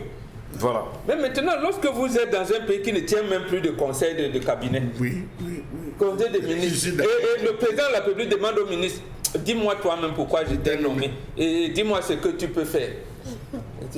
On va prendre quelques messages rapidement. En disant que je suis d'accord avec Bombo et en disant qu'au départ, on appelait ce ministère des Transports et des Travaux publics. Tout à fait. Pourquoi le chef de l'État fait éclater ce ministère? C'est là que je rejoins un Bombo en disant justement, ça alourdit encore les procédures. Donc c'était le ministère des Transports et des Travaux publics. Donc le chef de l'État a éclaté pour... Enfin, je n'en dis rien. Karim, quelques messages rapidement, je vous en prie. Le Bandunais, les bus ont un système contrôlé par l'ordinateur de bord. On plombe comment? Et justement, c'est programmé au sein de cet ordinateur-là. C'est plombé. Il y a un logiciel qui plombe justement. Les enfants vont mettre la ceinture de sécurité quand? Lorsqu'on les bâche 6 enfants dans une voiture sous le prétexte qu'ils sont petits. Michael. Souvent même l'eau, il n'y a pas dans les VIP. Le taxi de ville qui charge 4 pour 3 ceintures sur le banc arrière, c'est 2 pour une ceinture. C'est une escroquerie cette affaire de VIP. Que les ministres mettent un terme à ça. On doit se faire donner un service public. Les VIP, c'est des conneries. VIP automatique. Non, c'est des conneries, monsieur Michel Gachou. C'est des conneries. Les VIP, là, en fait, c'est les véhicules qui sont arrivés neufs. Vous voyez, on a décidé d'abord d'utiliser ça comme ça, neuf. Maintenant, quand ça se détériore, on met maintenant ça dans le classique. On vend la clim. C'est la clim. C'est ça. Avec la télé. Vous savez que dès que vous avancez, pour ceux qui payent la clim là, dès que vous traversez Tombel, là, au niveau du village, on voit systématiquement, pour ceux qui vont à l'ouest partant de doigts, on arrête la clim. C'est plutôt l'air, le système de ventilation. Vous recevez l'air frais, vous croyez que vous êtes sur la clim. Je me demande comment tous ces bus dans les agences de voyage font les visites. S'ils font les visites techniques valides, alors qu'on trouve difficilement de ceinture de sécurité dans ces bus. Aussi. Le président nomme des ministres pour faire le travail. Il ne va pas faire leur travail à leur place quand même. Pour moi, le ministre des Transports et des Travaux doivent démissionner. Il y a tellement de chômeurs au Cameroun. Il y a tellement d'administrés qui ne foutent rien, qui dorment dans les bureaux, qui viennent au travail à 10h et à 12h, le travail est terminé pour la journée. Le conducteur... Il y a des appareils que le ministre Ambassala avait proposé. Je le recite parce que moi, on le sait d'habitude. Il avait un système d'appareils, M. Michel Gachou, qu'on devait remettre au routier. Lorsque le chauffeur vient et gare, on dit monsieur serré, on prend en main. Lorsque les pupilles sont dilatées, ça affiche le rouge, une barre rouge. Ça veut dire que ce gars a au moins 3 jours d'absence de sommeil. On dit serré, qu'il se couche en fonction de la dilatation, la fatigue des paupières. C'est un appareil. On a demandé à Ambassadeur de se taire, ce n'est pas ce pourquoi il est venu faire qu'il dégage. Et il a préféré se retirer. Il y a ça, le déglectographe qu'il avait amené pour essayer de voir le dénivellement du goudron. Tout ça, c'est parqué là-bas. Merci beaucoup, Karim. Merci, Chalamel. Merci à vous. Madame, Messieurs, restez des notes dans un instant. On va revenir sur la revue des réseaux sociaux, mais surtout, on va d'ailleurs saluer nos partenaires qui sont avec nous ce matin. Premier loto. Oser, parier, miser, remporter la mise. Oser, valider, doubler, remporter la mise. Premier loto. Et nous parlons bien sûr avec le premier bête ce matin. Monsieur Alex Mvuna est avec nous ce matin. Bonjour, monsieur Mvuna. Bonjour, monsieur Poposi. Non, monsieur Michel Ngachou. Monsieur Michel Ngachou, autant pour moi. Vous n'êtes pas recyclé depuis un petit moment, hein. On peut comprendre. Hein? Alors justement, que réserve Premier Loto à sa clientèle pour clôturer cette fin d'année 2020 en beauté? Voilà, il faudra rappeler que Premier Loto est resté hyper actif durant toute l'année 2020 avec des séries d'activités telles que les promotions, les bonus, les tombolas. Et aujourd'hui, pour chapeauter, n'est-ce pas, cette série d'activités, sa star, Loto Super 4 vient aujourd'hui proposer quelque chose de grand, de costaud. Il s'agit du jackpot du jour. C'est exactement 50 millions de francs CFA aller chercher à décaisser du côté de Loto Super 4, autant pour moi.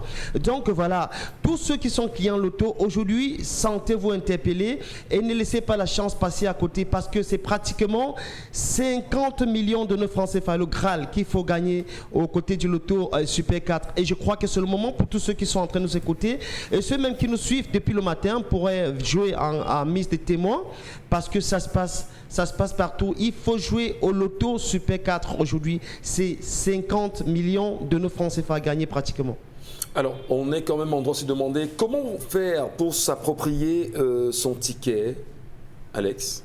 Et voilà, pour s'approprier son ticket, c'est trivial. Simplement, rendez-vous dans l'un de nos points de vente, que ce soit dans nos kiosques estampillés Premier Loto ou alors dans nos gaming centers qui sont nos centres de vente. Et aussi, excepté ces pôles, il y a, n'est-ce pas, notre site de paris en ligne, www.premierloto.cm. Je rappelle encore, www.premierloto.cm.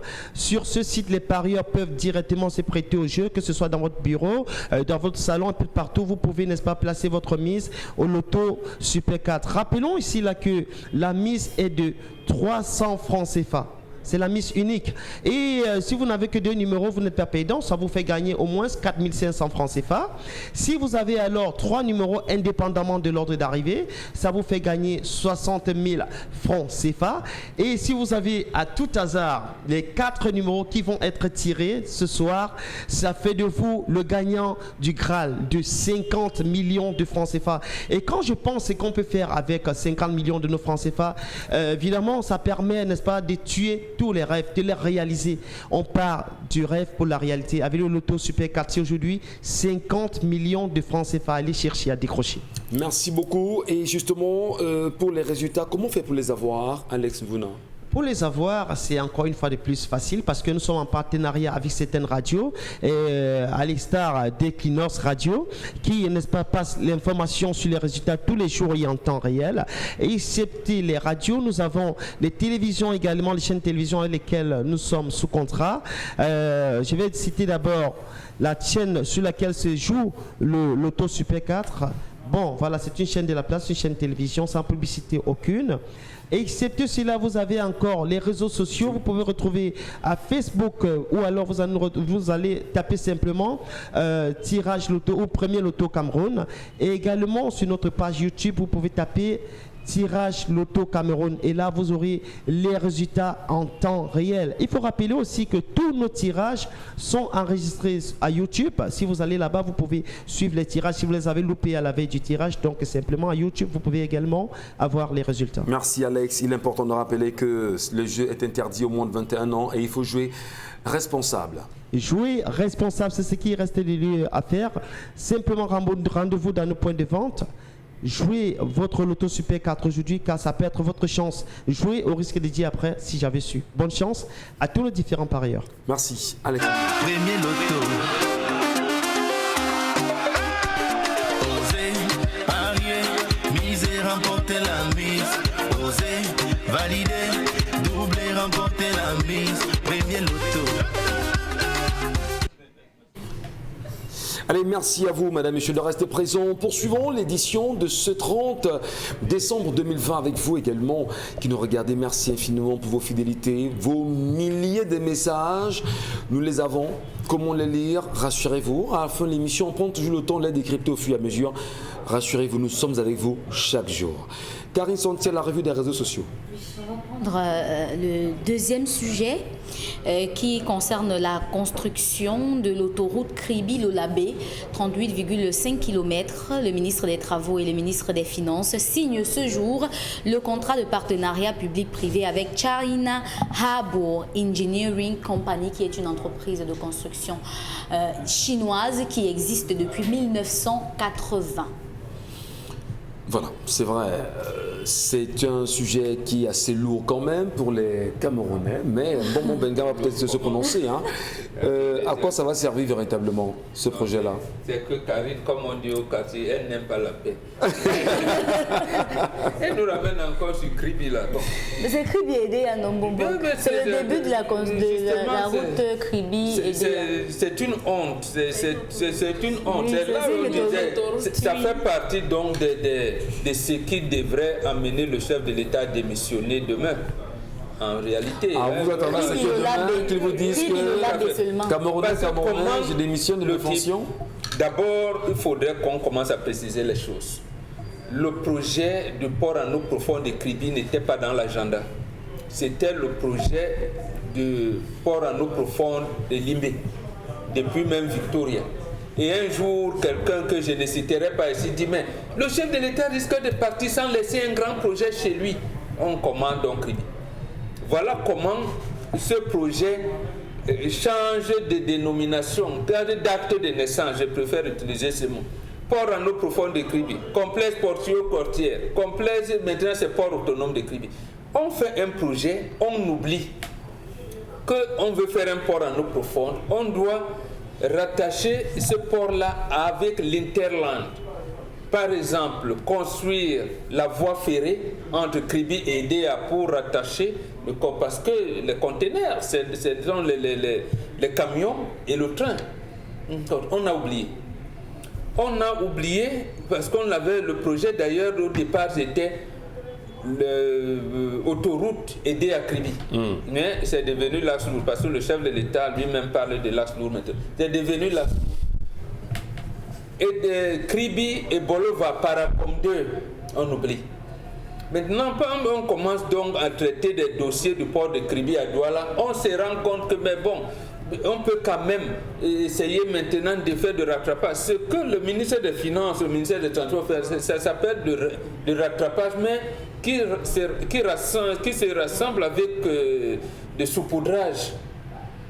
Ça, c'est le saupoudrage qu'on fait. Très bien. Et j'ai l'impression qu'en fait, on veut faire des choses comme ça pour donner l'impression que le Cameroun vit. Où se trouve l'autoroute Douala-Yaoundé qu'on a transformée à Yaoundé-Douala? C'est à quel niveau? Même la petite autoroute, Palais des Congrès et Simalène. Bon, si on était dans un pays où on faisait le projet, j'allais applaudir. J'allais applaudir que bon là, vraiment, tout. Mais non seulement la dette envers la Chine va grimper, mais on n'est même pas sûr que ce projet arrivera à terme. Très bien. Voilà, Nous sommes sur la même bateau. 6 000 milliards. C'est pas possible. Michel Ngatou a remboursé. Vous avez vu le système de la Chine avec les pays africains pour pénétrer. Ils ont dit les Africains beaucoup d'argent. Donnez-leur l'argent. Et à partir de là, on va les tenir. Et aujourd'hui, on tient. Non, parce qu'ils ont dit ceci. Ils ont dit que nous allons battre les Occidentaux sur leur propre terrain. Voilà. Et ils ont compris que les Africains aiment beaucoup l'argent. Et ils vous donnent de l'argent, c'est de la part pour les Africains. Monsieur Michel, si vous avez suivi, rappelez-vous lorsqu'on a dit que le chef de l'État du Cameroun allait supplier pour qu'on diminue la dette. Vous avez vu les plateaux chinois, les gens riaient. C'était pratiquement amusant sur ces plateaux.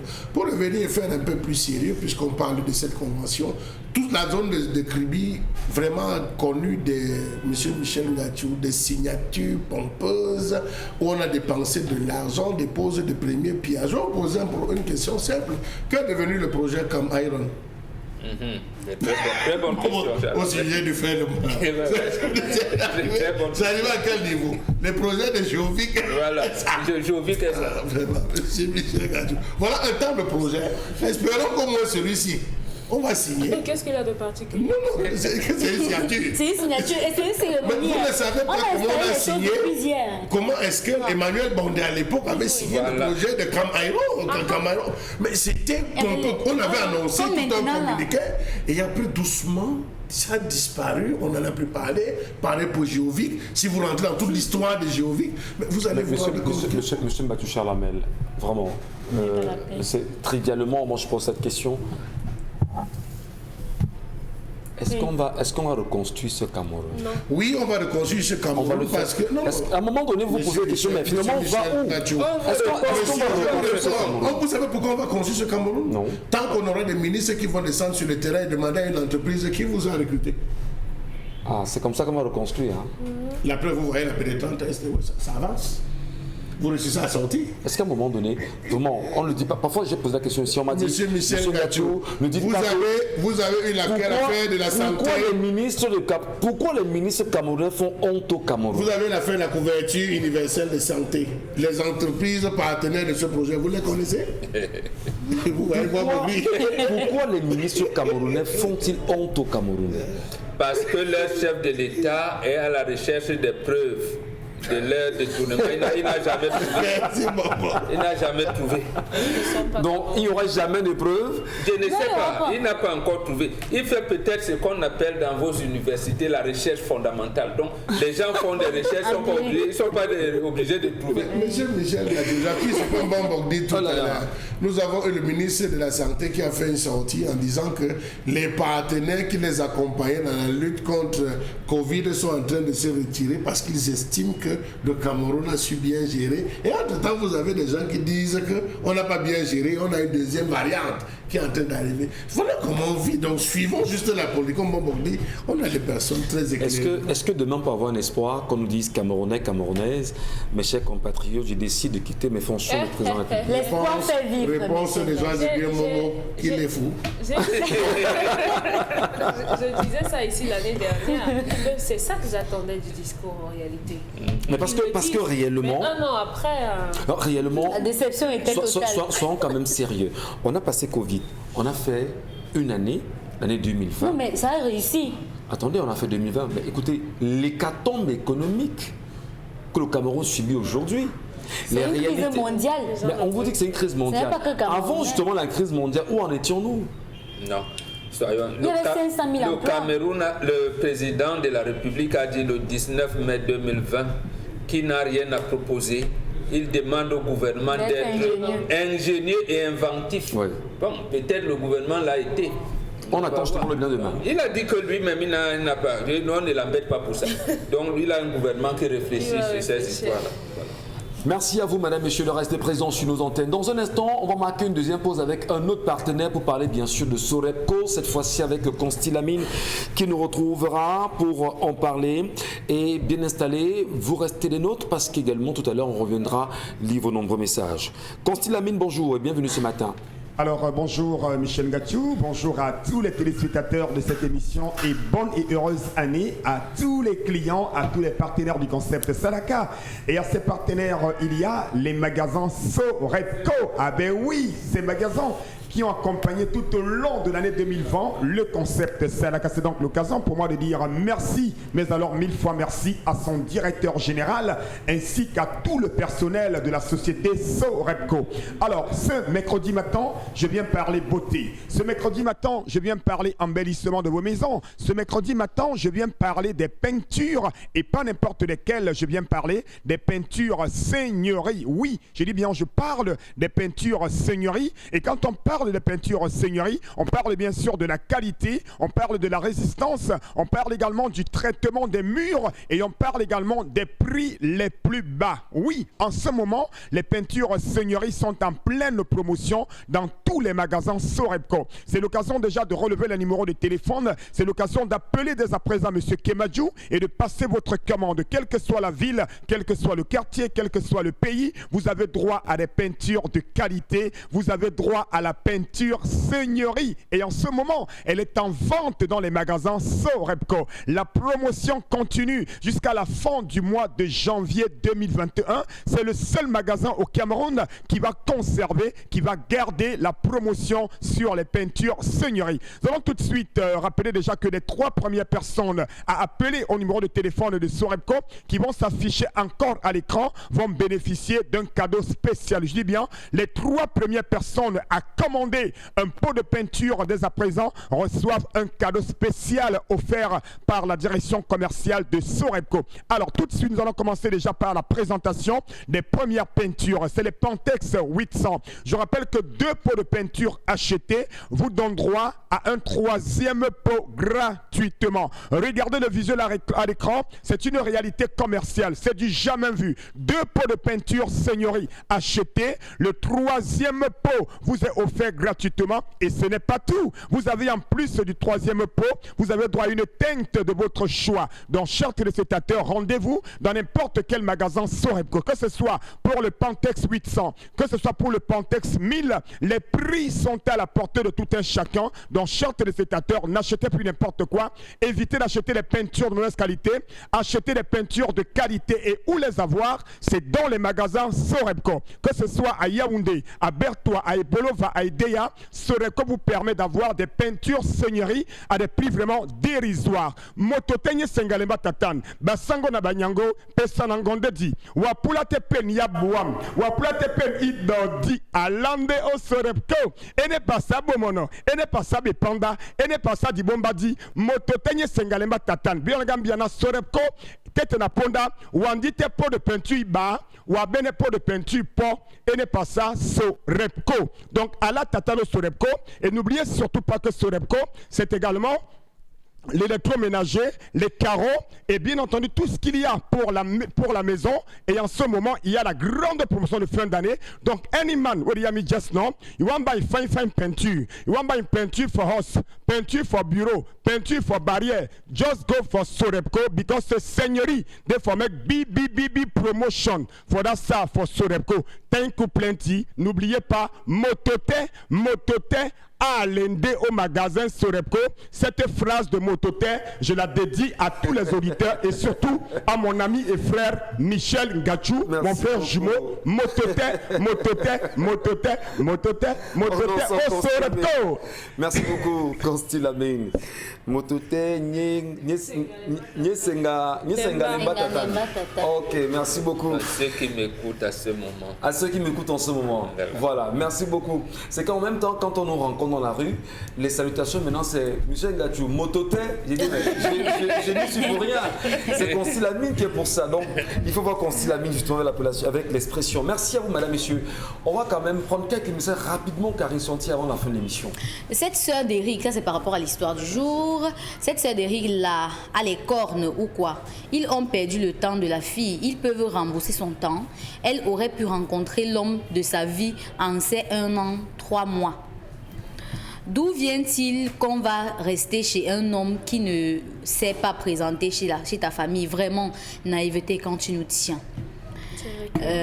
Son temps perdu à elle. Pourquoi certains parents sont complices des manigances de leurs enfants pour en faire souffrir d'autres? Bijoux précieux. Que ce gars retire... Waouh. Je vais lire le thème. Que ce gars retire tout le sperme qu'il a. Non, voilà, on va être très poli. Hein. Voilà, ça c'est. Non, attendez. vous tracez le message, c'est important. Je lis un autre message. Voilà. Ce que papa dit, maman dit est logique. Les chrétiens célèbrent les morts. Quand nous on fait pareil, on nous dit que c'est les crânes et c'est la sorcellerie. Jocelyne Chabga. Notre nation est trop zombifiée pour poser les bonnes questions. Nous sommes devenus incapables de revendiquer nos propres droits à cause des multiples frustrations vécues au quotidien.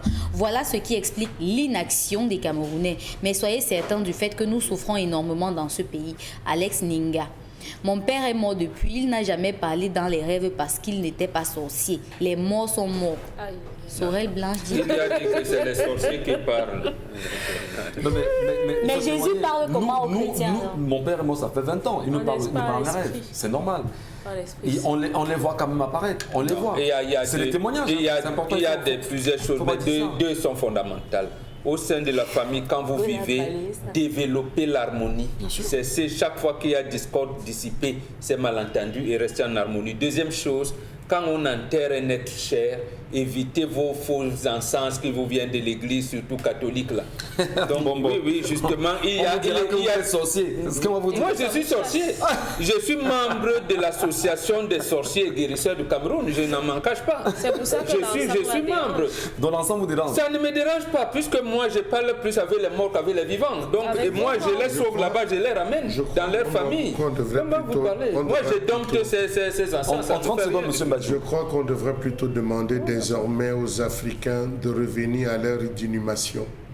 Le cercueil que je vois en utiliser là n'est pas africain. Approprié, ce n'est pas approprié. Le cercueil, vous voyez des gens qui transportent, les Africains étant enterrés dans des jarres, les Africains étant enterrés suivant votre fonction dans des positions. Si vous étiez juge, il y avait une position qu'on vous donnait.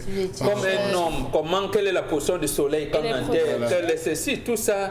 Il faut revenir à l'Égypte antique quand même. C'est pas l'Égypte antique. Oui, on va revenir à l'Égypte antique. Non, avant l'Égypte antique. Quand vous parlez de l'Égypte antique, il faut revenir au peuplement du bassin du Nil. Merci. Tout le monde n'a pas commencé en Égypte.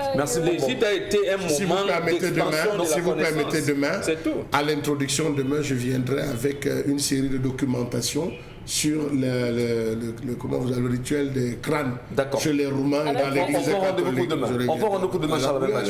Et Dominique Odek me souffle l'oreille que... Non, vous me soufflez l'oreille que les prostituées les enterraient comment? J'ai rien à dire. Allez, merci beaucoup. Si, il y avait une manière de... Merci beaucoup. On en reparle demain matin, je vous en prie. Madame, monsieur, s'il vous plaît, demain ce 31 décembre, le chef de l'État donnera un discours de fin d'année. Attention, prenez des stylos parce que nous allons le juger à travers ses dires. Intéressez-vous à la politique, sinon elle va vous broyer. À demain 10h.